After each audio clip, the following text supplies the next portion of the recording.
So, Hannah MacKechnie, welcome to the Disenfranchised. How are you doing today? I'm really good, Ed. Yeah, all good, thanks. How are you? Yes, good. Thank you very much. Living the dream and enjoying the sunshine at the moment. Although holidays aren't too far off, so I'm really looking forward to that. In all honesty, have you got a Yeah. holiday plans at all? Yeah, heading away with an old bunch of school friends actually in a couple of weeks. So yeah, be good fun. Lots of Fantastic. kids and a pool and enjoy the sun hopefully. Oh, awesome. Where are you off to? Off to the south of France. Oh, very nice. Yeah, Yeah, that'd be so good. should be Well, a good trip. yeah, fingers crossed you enjoy it. But let's get going with some of these questions then, and as I do with everybody, let's find out from you what your first job was. Sure. Well, it's sort of there's a theme. I started off working as a carer. That was my very first job. So I sort of evolved into becoming a carer at the age of 14 because my parents had a residential home, Okay. Radfield Residential Home. So we've carried the name forward. So that's where I grew up, and I was raised in that home with alongside all the residents and the staff and the care staff. So it was sort of a natural progression for me, really. I'd sort of been helping out in the home all through my childhood, and then sort of actually joined the payroll probably age about 14, Okay. and just became a sort of member of staff on the books, really. Fantastic. So what did that feel like for you seeing, I guess, older people there, not the normal sort of person a 14-year-old hangs around with, but how did it feel for you to be in that environment at that age?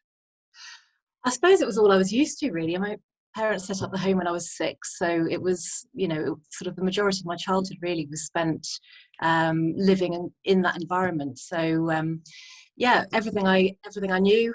It was a wonderful upbringing, actually. I think just so many different influences from all the different care staff, all the residents, all of their family members, etc. So yeah, lots of different influences growing up, and really, I suppose I was pretty much raised by a whole community rather than just being in that sort of nuclear family environment.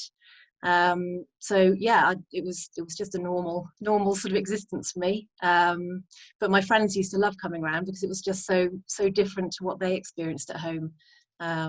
So yeah, Yeah, for sounds me cool. it was yeah, brilliant environment, lots of freedom, lots of influences from different people.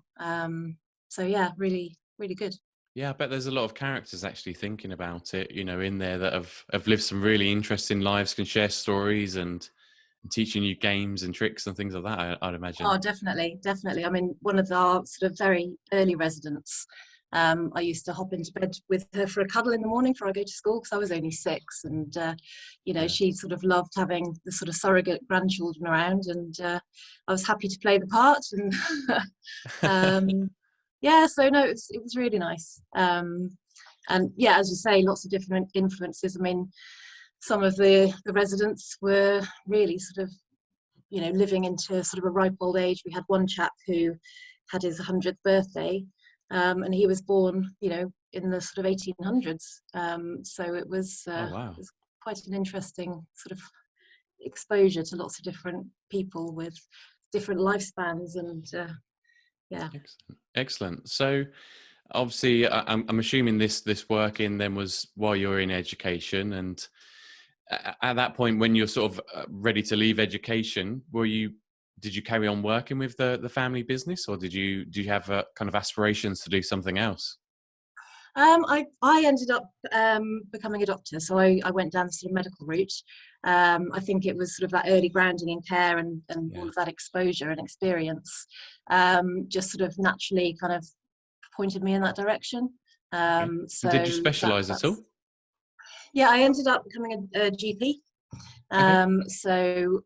I worked, I trained in Birmingham, did my medical degree in Birmingham, and then after that, I went over to New Zealand for a few years, worked Right. over there, and I nearly did my GP training over there. Actually, I got offered a place on their GP training scheme, but ended up sort of the way circumstances happened, and my husband's a Kiwi. He wanted to do some travelling and come back to the UK, so ended up back over in this country. and yeah, completed my GP training.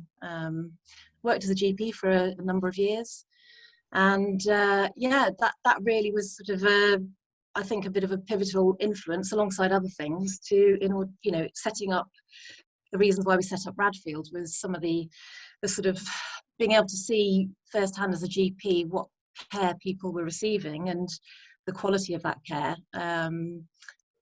combined with the sort of experience I'd had growing up, seeing really good quality care and what it should be like, just made me sort of feel like I could do this better and make a bigger impact, really. Yeah, it's a really strong why, isn't it? Definitely. But I'm going to go back just a step or two yeah, there, no worries. I want to find out why New Zealand. So had you met your husband before you went to New Zealand, and that was the reason, or did you meet him over there? No, met him over there. So I'd actually done a gap year travelling after school, and spent a year in Australia. And then the last 2 weeks of that, I did a bit of travelling just in the North Island of New Zealand on the way home.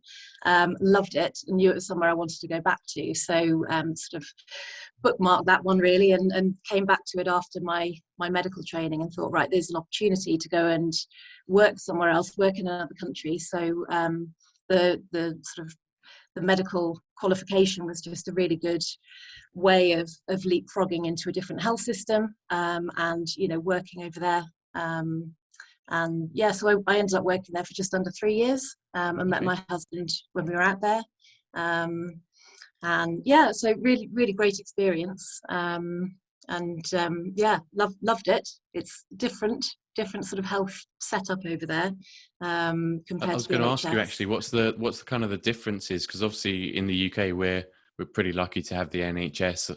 We're kind of used to that, but you hear stories of the Americans having to pay insurances and things like that, and sometimes not being able to afford it. So, yeah, what was it like in New Zealand? New Zealand's more of a sort of hybrid model, to be honest. There's sort of part insurance, but sort of at the point of need.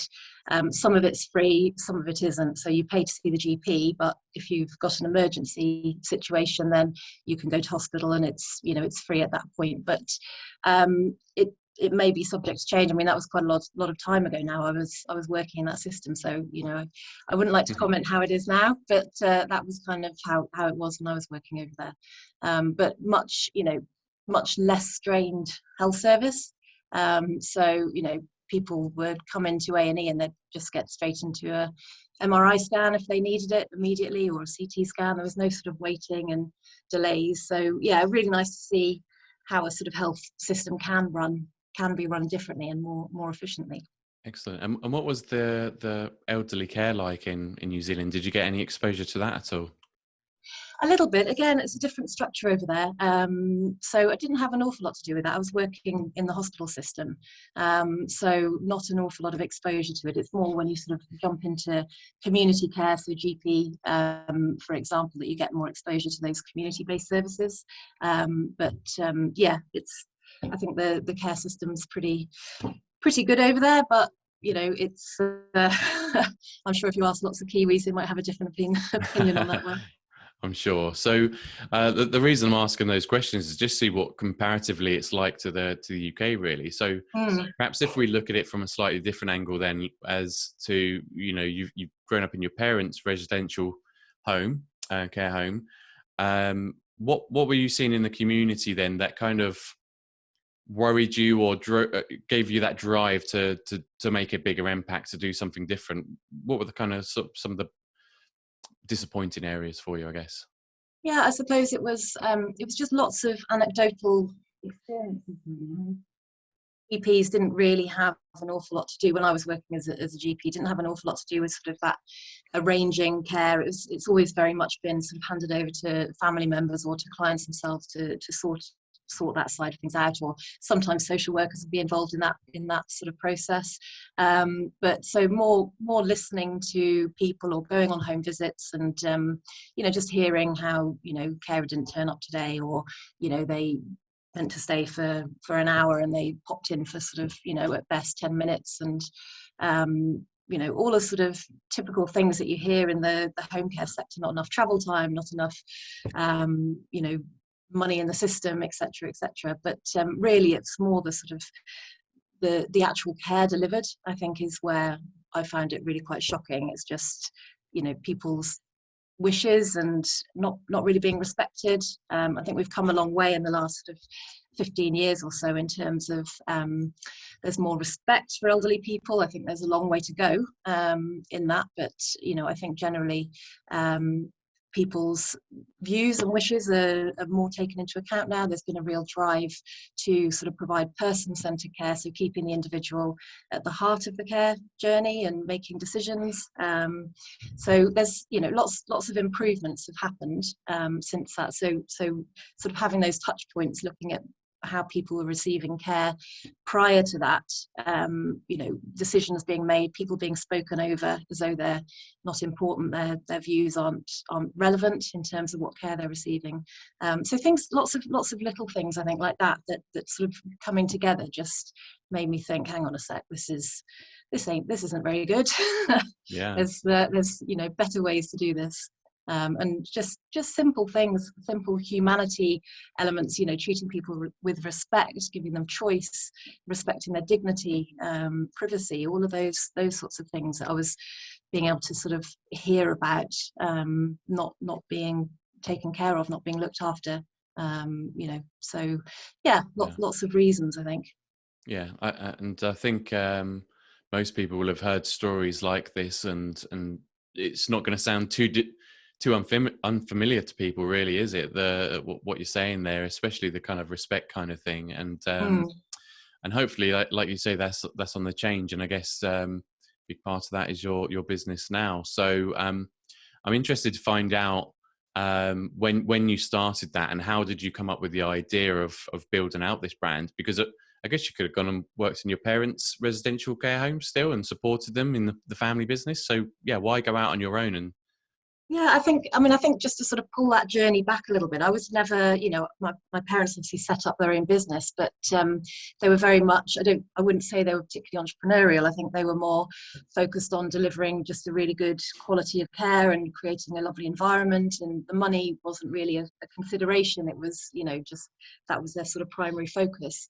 And so I wasn't really sort of exposed to that kind of business side of things, and it was only really when I bought my first house out in New Zealand, actually, that I went on a bit of a sort of journey of looking. I went to the library, for example, the local library around the corner from my house, and saw one of those really cheesy books that sort of says, pay off your mortgage in 7 years by someone that did it in 3. One of those kind of yeah. books, and sort of read that, and sort of digested all of that, and then read every other book on the shelf in that sort of section, and then went on to the kind of business section and read every other book in the business section, and then I sort of ran out of books, so I then sort of went to the big library in Christchurch, and sort of devoured all of the books in there. So I just sort of developed this kind of understanding of, actually, this is what drives me, this is what I'm really passionate about. And I sort of, because I'd gone down the medical route, I hadn't really explored that side of things, so it was sort of a bit of a dawning realization that actually this is where I think my future lies. So then sort of fast forward into the actual decision to set up the business a number of years later. It was really triggered by my parents, who went to a succession planning seminar with their bank, and they sort of came back from that seminar and contacted myself and my brother and said, right, we just need to ask you this. We don't think the answer is going to be yes, but are either of you interested in taking on the business? And I think they were both really surprised, and we both went, yeah, actually, that, we would be interested. So we convened a family meeting, first one we've ever had, last one we ever had as well. Not a family meeting kind of family, but we all convened and decided that actually, yes, my brother and I were going to get involved in the business, and we sort of started looking at how to go about that. So because it was a residential home, our initial approach was, right, let's look at setting up another home. Let's look at sort of, is there a way that there's enough sort of money in this for my brother and I to both jump on board, both sort of give up, if you like, our respective careers, but need to earn that sort of income. So there was no scope to expand the current site, so we looked at that initially. And then through the journey, I think through the process of doing that, we realised that actually the market was shifting, and it was shifting quite rapidly away from residential care and home care. People were, this sort of drive to stay in their own homes was just sort of on the cusp really of sort of becoming more and more popular. So through doing the market research, we realised that actually let's pull back on that plan, which is a very high risk, expensive, lots of sort of loans from the bank, etc., to purchase another property and fit it out, etc. Let's look at the home care option. So that was really the sort of turning point where my brother and I sort of jumped into the business. And we actually didn't, we just set up a Radfield Home Care on our own. So our parents ended up sort of winding the home down and stopping trading. And my brother and I set up Radfield Home Care, and it sort of started from there, really. So that was a very long answer to a very short question. No, it was good. It's interesting to hear, and it makes me wonder what was the background for your brother? What was he doing before he He was the business? doing, he'd done sort of worked in sort of various financial institutions. Wasn't really his bag, but he got lots of useful skills. But and then from there he ended up running a community radio station in Manchester. So lots of, I think working, with lots of different community groups. He was sort of, it's a constant need to try and get more money in, so lots of applying for grants, lots of sort of trying to engage the community to support the radio station, keep it afloat. So managing that sort of month to month, is there enough money to pay the bills, that sort of challenge. So he did that for a number of years. So that's what he was really doing prior to joining me on the Radfield venture. Okay, yeah, it's good. It's a good combination, really, isn't it? He's actually been out there and experienced a lot of the commercial world. You've been on that care side, but also learned a lot about business as well. And I imagine we've not spoken much before, but I imagine you did quite a bit of research between the two of you before you set this business up. So I'm wondering how long did you take kind of researching?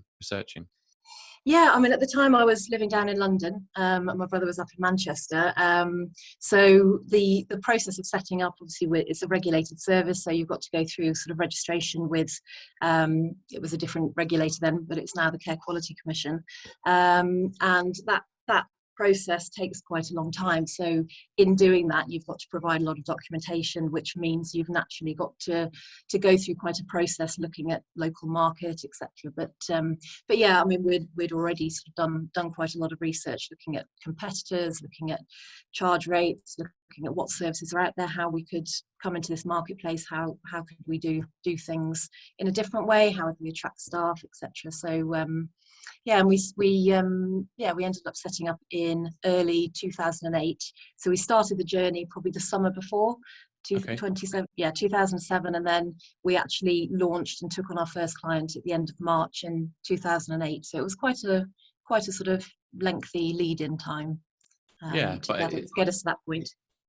I guess you've got to get it right, haven't you? Make sure everything's in place in terms of all of the regulations and certificates that I'm guessing that you adhere to and collect before you can even enter someone's home to provide a care service. So it's good. It's interesting because I perhaps wouldn't have automatically thought about that as the startup journey for someone to do home care.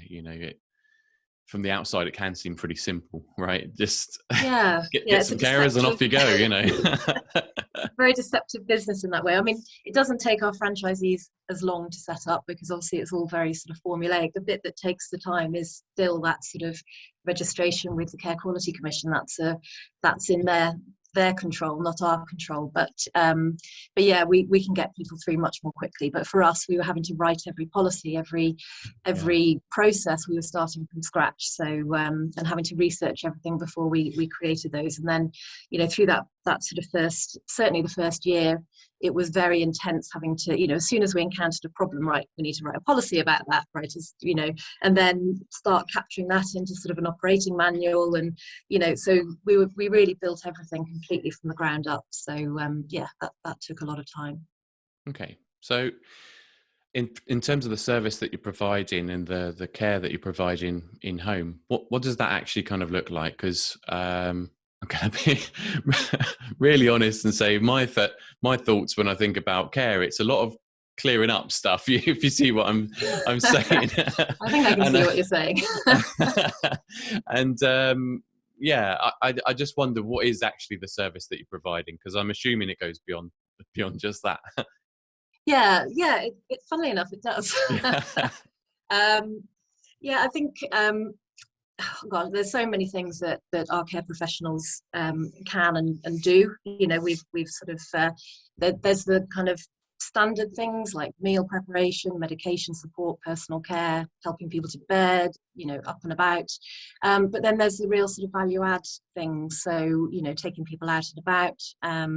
Often people, when they're sort of starting to need care, it can be a long, slow process, and it can take people quite a long time to actually realize and accept that need. Yeah. And actually, when we do then finally put care in, it can revolutionize their life, if you like, because they can really start to, they're no longer using all their energy to try and just, you know, get through the day, prepare their meals, to, you know, look after their sort of basic things.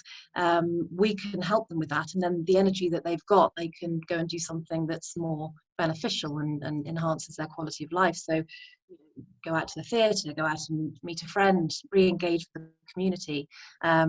So we've sort of done a lot of work in recent years, and you touched on our sort of rebrand, sort of ties into that. But yeah, the last few years we've really sort of gone on a journey to identify what our purpose is as an organisation, and we, you know, through lots of talking to people, lots of, you know, really analysing what it is that our care professionals do in terms of that sort of value add, and we identified that actually where we feel like we can make the most difference is in those connections. So our purpose is to help our nation age well and remain connected.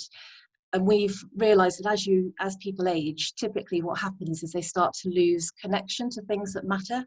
Yeah. And that may be to, you know, relationships, so friendships, or, you know, family members may start to providing care for them, so they become really carers rather than sons and daughters. So that relationship changes. They can lose contact with their community, and also, probably most importantly, they actually lose their own self-identity a little bit, so they can lose connection to who they are and who they were.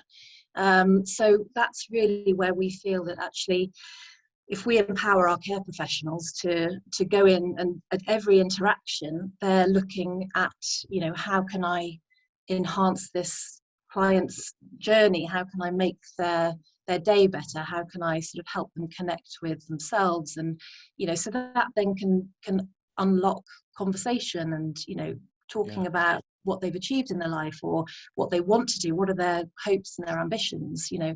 I mean, for example, in one of our offices, that we had a chap who he sort of contracted with us to help him fulfill his bucket list. That was a fantastic, you know, what a brilliant thing to do. So took him over to France to, you know, do some of the sort of war remembrance services, and been to, you know, various sort of celebrations in London. And yeah, so I mean, there's things like that, you know, you can start to really sort of unlock ways in which we can support people to be themselves and re-establish relationships. Yeah.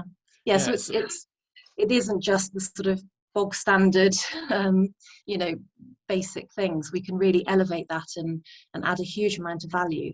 And I don't think people understand that about care. I think a lot of care is very task-led. We're trying to do it differently and approach it in a sort of much more holistic way. It's really interesting, because, you know, I'm learning as you're speaking here, really, about what it's all about. And I guess I saw it more as, some of that transactional piece almost, where it's just that task needs doing, so that's it, that'll get done.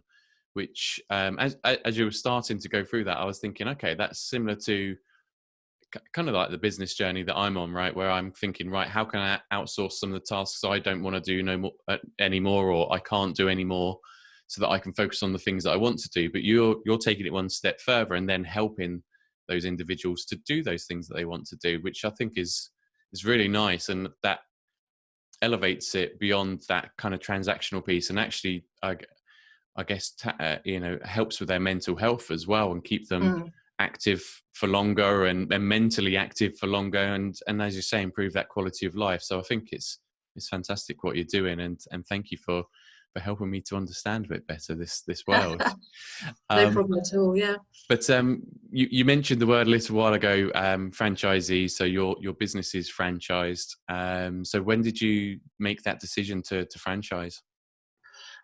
We launched our sort of first office in Shrewsbury in 2008, and we actually looked at franchising sort of quite early on, because there were some care brands out there who had franchised and clearly were growing successfully through it. But we actually didn't feel at that point we weren't quite ready. I don't think we wanted to experience more ourselves, do more learning, and also I think what's important in franchising is you've got to test the model. I mean, I think we probably slightly took it to extremes. We tested it a lot, but I think there is a real value in, testing it in different geographical locations for care, testing it, finding out how different local authorities work, and, there's lots of different things. So we ended up sort of expanding just with different company-owned offices initially, and sort of looking at that model before we went down the franchising route. But then, we decided that actually, I think franchising was probably the way to go. I think the real difference is in company-owned, you're so reliant on those people, and because they're employees, it's very hard to ensure that the quality and the drive is there every single day. With franchising, what you get is you're getting somebody who's completely invested in the success of that business, waking up every morning thinking about it, wanting to drive it forward. It's just a different mindset that the franchising model gives you as opposed to the company owned. So I think that's sort of the realization we came to, and that's when we started looking at franchising sort of more seriously as an option for the brand. Okay, interesting. So I think I saw somewhere, was it 2018 that you started franchising? A little bit, 2017. 2017. Okay. Yeah, took on our first franchisees. Yeah. And how many franchisees do you have now?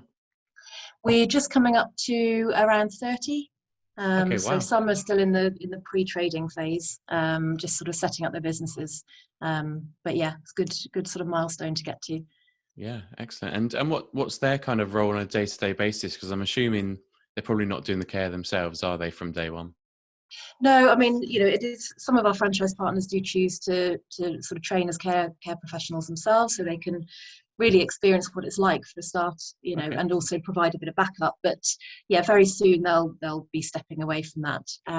So the franchise partner's role really is it's about being what we call a sort of champion of care in their community. So they need to go out into their community, build relationships, talk about the care that they deliver, talk about Radfield, be that sort of passionate advocate for the brand, and be really knowledgeable and experienced about care, and so there's a lot of sort of relationship building, and to benefit the business, and also just get really stuck into the local community. That's a lovely thing about a care business, is you're really right at the heart of the community, touching on lots of lives locally, and hopefully improving and impacting positively on them. Yeah, sounds good. So are they, do they need to have come from a healthcare kind of background, or can they come from kind of any background? Well, I guess what I'm asking is what type of person are you looking for in your franchisees? Yeah, sure. I mean, they don't need any healthcare background. Sometimes it can be beneficial if they don't, actually, because then, All right. we can train and teach them everything that they need to know about the sector. Really what we're looking for is the right kind of individual. So, somebody that we know we can work well with. It's a long-term partnership, franchising, why we call them franchise partners. So, it's really to sort of drive home that message that it very much is a partnership. So yeah, we've got to find people that we can work with and develop that trust with really quickly. So yeah, it's more about the caliber of the person rather than their sort of experiences that we're looking for.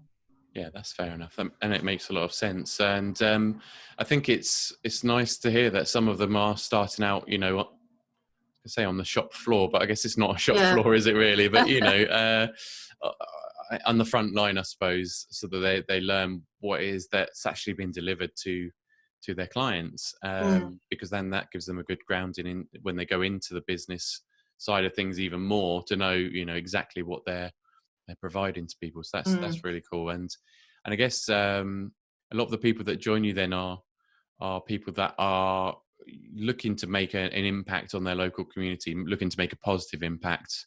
Would you say that's the case, or is there a bit more variety than that?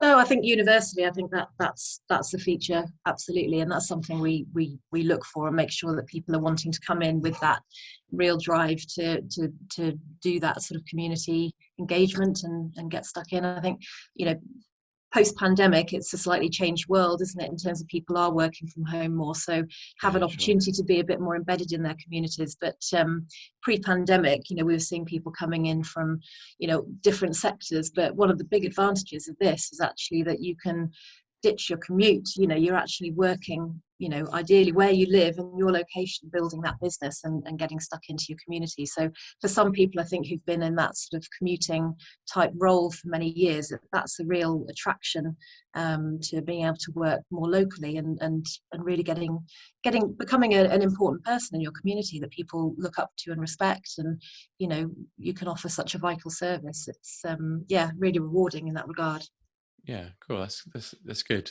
So you mentioned earlier that there's been a shift from residential care over to home care, or domiciliary care, I think it's known Yeah. as. So that seems to me as well like it's a growing trend in care as well, especially over the last year or two. Maybe that's just down to my own exposure to companies like yours, but yeah, why do you think that is? Why that sort of shift in mindset in people?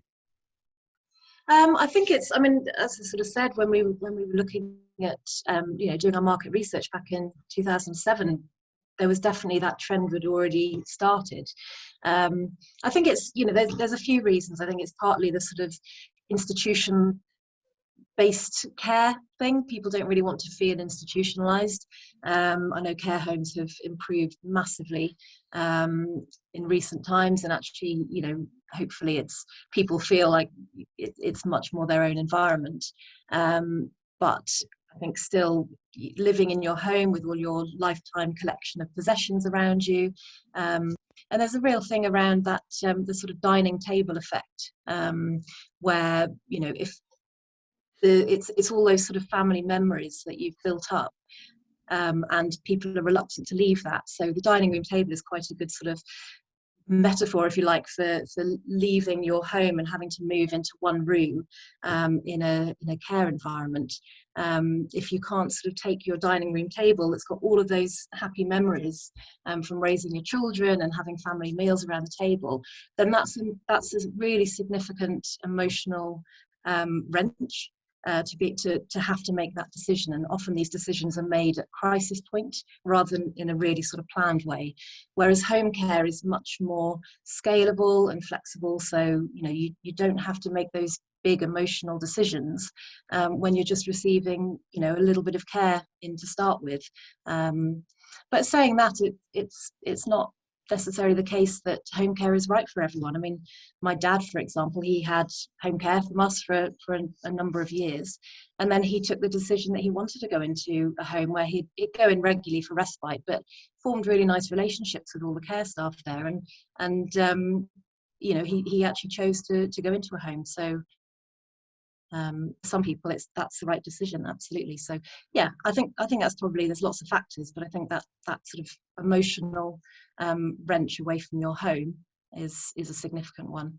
Yeah, and I guess it's coming into the getting in front of the eyes of the people that are maybe making the decision a little bit more as the industry grows. So do you see that continuing to grow in terms of the future? Yeah, definitely. I think home care is definitely on the increase. I think the sort of awareness of the sector, we've sort of been a little bit of a hidden hidden sector. People used to hear about the sort of home helps of old, but I don't think many people, over the last sort of 5-10 years really have heard about home care. If you mention it to Joe Public on the street, often they say, oh yeah, that's that British Gas thing, isn't it? So there isn't really Meals much on Wheels or awareness of something it. maybe as well. Yeah, but actually I think, again, referencing the pandemic, I think, the sector did actually have a bit of a spotlight shone on it. And that has helped raise the profile a bit. So I think more people are aware of it. And I think looking to the future, trends are going to be, if you sort of look at other countries, people are receiving more health at home as well. So it's not just care at home. In the future, we'll probably be seeing people avoiding going into hospital at all, and they'll be able to receive, much more sort of health support in their own home. I think the home is certainly the sort of future care setting for lots of different elements of health and social care. Yeah, I like that idea. I'm wary about saying this because you're a GP, but sitting in the in the doctor's waiting room is one of the worst chores in the world. When you it's not good, is it? when you haven't got many other options and you're going, come on, it's not that bad. I just need a little bit of help. But I mean, if you can get that service at home, especially if you're working from home, that makes sense. So I hadn't thought about that again. I'm learning a lot today and realizing a lot about the industry and how it might be changing. So thank you for that. But we mentioned the rebrand briefly. So when I research these podcasts, I always go onto the website and take a look. And so I've seen a lot of different franchise brands and how things are laid out. And I have to say, I think you've done a smashing job. Everything's laid out in a fantastic way. And really easy to navigate. So I think just personally for me to is a great effort. But why rebrand? Why rebrand? What made you take that decision to do that? I mean, through the lifetime, because obviously, Radfield Home Care has been around since 2008. So, our first logo is quite different to what we currently have. So we've been through a few iterations. We've always kept the lotus as very much the heart of the logo, and that's symbolic for us. It's lotuses, loti. They grow in the dark, and they sort of emerge into the light and blossom. And we've always seen that as a metaphor for our care services. So people can be struggling along, and then we put a care service in, and actually suddenly, as I talked about earlier on, their quality of life can improve, and their world can open up again. So keeping the lotus for us in every rebrand we've done has been really important. But our previous logo prior to this one was quite complicated. So there were lots of colours involved and different tones and things like that. And actually, I think we just needed to simplify that visual identity, and make it just a little bit more impactful as well. So that was really, I think, the sort of drivers for that rebrand process. It's never easy. It was harder than we thought it was going to be to try and retain that essence of the history of the brand, but getting it ready and future fit. If we could start from scratch, and it would have been a very different process. But trying to keep the essence of it, and I think was the challenging part. But I think we achieved that, and our network seemed to embrace it really quickly. And so I think that's probably the best indicator that actually it was a good job. We were pleased with that. So is branding important for a home care service, and how is it maybe benefiting the franchisees, if at all? Yeah, sure. I think branding is really important. I mean, the logo is just one element of brand. You could talk for hours about branding, and I'm no brand expert, but I know more about it since the rebrand than I did before. So I've had my eyes opened a little bit as to how complex it can be. But I think having that sort of visual identity that's really clear, it is really important. We're trying to grow a nationwide network, and to do that, you've got to have sort of a unifying brand, symbol, identity, purpose, etc., that people can really get on board with. And certainly in terms of bringing other franchise partners into our network, I think that's really important. They've got to be able to see what we stand for, and how we sort of stand up against the competition as well. Yeah, excellent. Well, look, thank you for sharing your journey and helping me to learn so much. But I'm going to ask you 3 questions that I like to ask everybody now, just to try and pull out a few more different stories. So the first one is my favorite one, and that's have you got any funny, strange, or weird stories from any point within your career?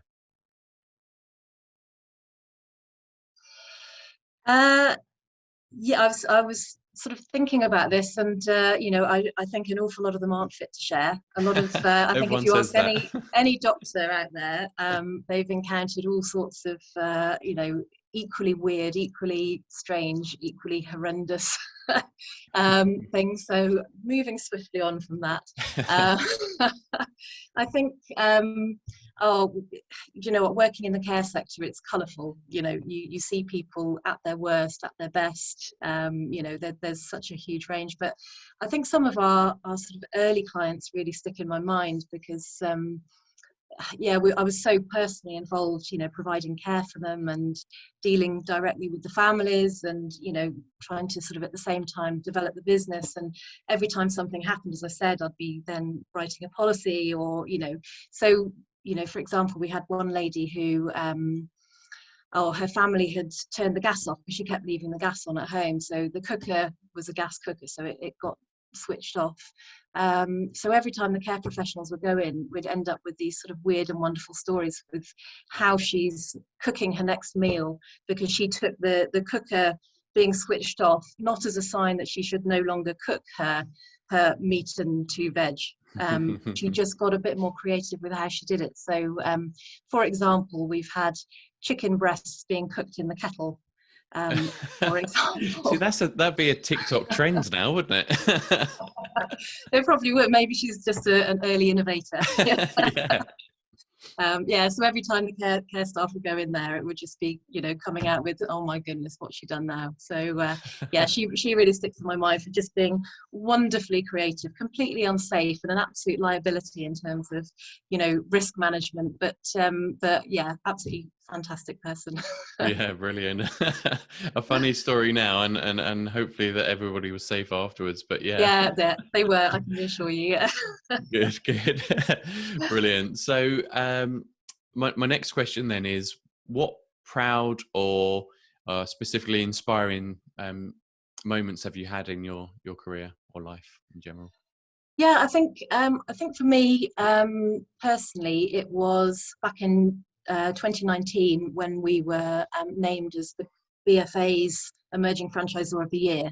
And I think that was so important to me because it was really a sort of culmination of years of hard work, just really sort of obviously learning about the home care and working so hard to build that business, and then launching the franchise side of it and bringing the early franchise partners on who they took a huge leap of faith coming on board with us, and then developing that model, and again just putting so much effort into it and trying to do a really good job and coming at it from the right sort of approach, and learning about franchising and all of those things. So I think that was, for me, that was just a real sort of culmination of, wow, okay, that's a lot of years of hard work, but that actually means a lot because we're showing that we're doing, not just doing it, but we're doing it really well.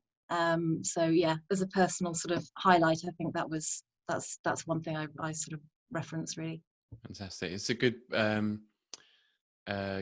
point in your career to reflect on what you've done so far, isn't it? And something you should be proud of, to have built something from pretty much scratch to where it is today. So yeah, good stuff. Good to hear.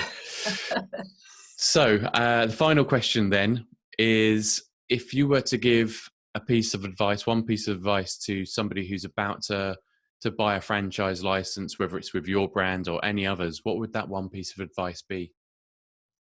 I think probably not too different from what lots of people say. It's research, research, research. Not just looking sort of at, you know, the brand, but researching around, you know, looking on Companies House, looking at the owners, looking at, you know, is there attention fully on this business, or have they got a sort of portfolio of other businesses? You know, is it a UK brand you're interested in? If not, then, you know, check out sort of the origins of what you're buying into. Talk to other franchise partners. I mean, that's absolutely key. You know, a brand that's proud of what they do should be happy to let you talk to anyone. So I think, yeah, just encouraging that research, really sort of dig, think about what you want to do personally as well, making sure it's the right fit, because you know, people can get sort of seduced by the marketing materials, and actually they've got to just center it back to, is this right for me? Am I actually going to be able to go out there into my community and network and build those relationships, for example, or whatever the requirement is. So yeah, research, both for the brand and the opportunity, and if that is actually right for that individual. I think that's the sort of key message I would be pushing across. Fantastic. Hannah, thank you so much for your time today. It's been fantastic getting to know you and your business. And yeah, thank you for sharing so much of your time with us. You're very welcome. Thanks, Ed. Appreciate it. Cheers. Bye-bye. Bye-bye.